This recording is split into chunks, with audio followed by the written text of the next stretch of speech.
Creating a brooder house can be very easy. In fact, I've created my brooder house under a staircase. You can use a box, anything. You just need a small corner to create a brooder house. So in this video, I'm going to be creating a brooder house. I've actually created my brooder house already under a staircase, but I'm going to be expanding it, and you are going to see some few things that you can also use to create a brooder house for yourself.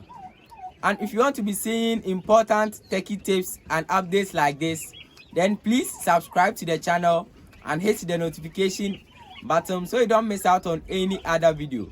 And if you find this video helpful, please hit the like button. It helps promote this channel and it helps promote the video.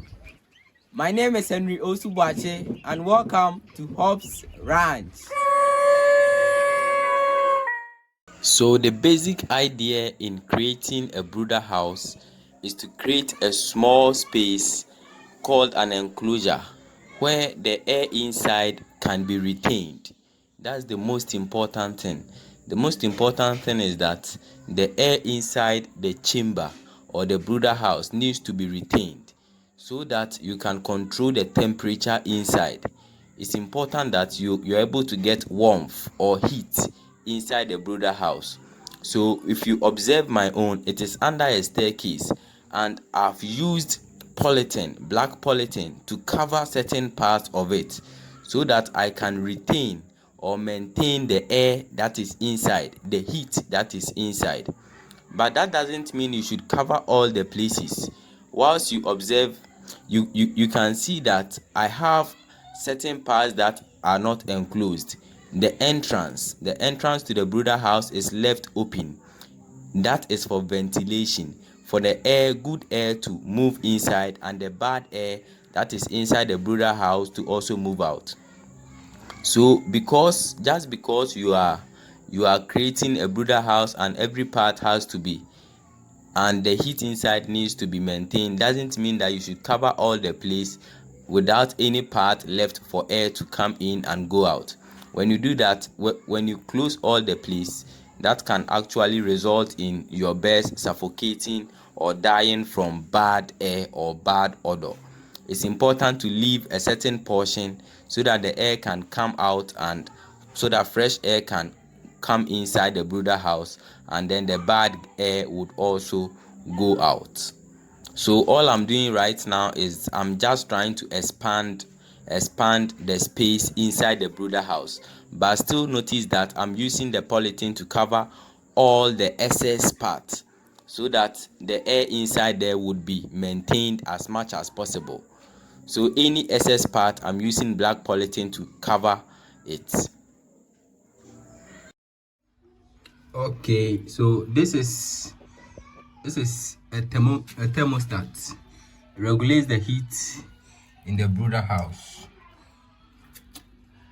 You see it's at 39 point, it's 31 now. The heat is increasing.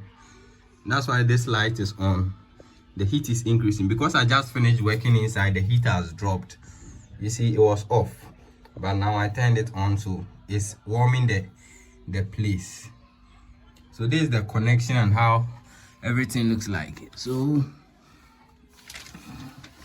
if you were wondering about this thing here, there's actually a metal that produces heat. It was taken from an old rice cooker. So I took this from an old rice cooker. If you would recognize, when you have a rice cooker, this is the part that you put your bowl. So you put your bowl here and it starts cooking. So I took the heating part from an old rice cooker, and I made a connection. So I have connected it to the thermostat, which is outside. The thermostat goes through this part and moves out. And here is a sensor that always registers, that always detects the heat inside the brooder house.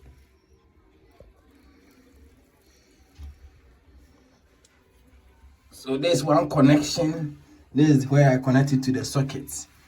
and the socket have tapped a side of the wall.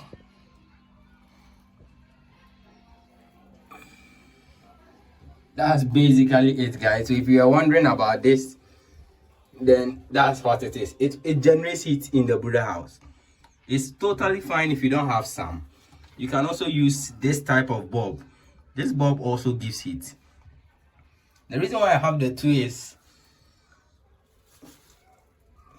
it's not any big deal.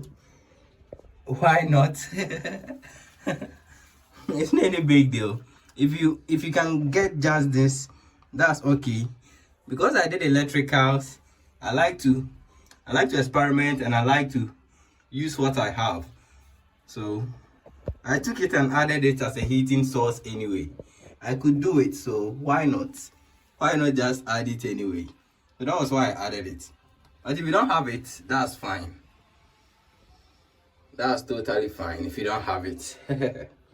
You can just use the heating bulb. Maybe you would need 2 heating bulbs instead of 1 if your place is very big like mine and you want the heating to be adequate.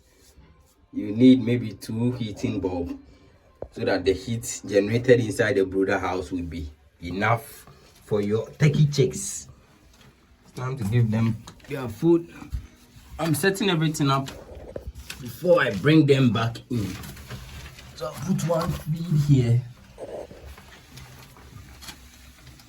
Yeah. Now they have 2. So here's some. I'm going to take them all out. So here are the smaller ones. I've introduced them in. Because I do continuous hatching, I have different ages. Continuous hatching is using a chicken to hatch your eggs continually, so you don't get all of them at once. So I have ages. This one looks like 2 days old or so, and the white one over there, over here, this one, yeah, that looks like a week old. So there are different ages. It's time for me to bring the bigger ones. So these are the bigger ones. These ones are about 3 weeks, 2 weeks old. Okay, so they are all in now. They've started eating. So they are still hatching. Like I said, these ones over here are just a day old. They are still hatching. So I needed to expand this place so that I'll be able to accommodate the number that is coming.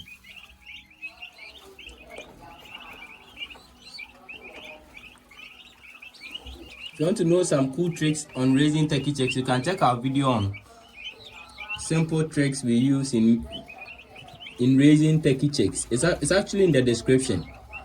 You can check the description box for the link to that video.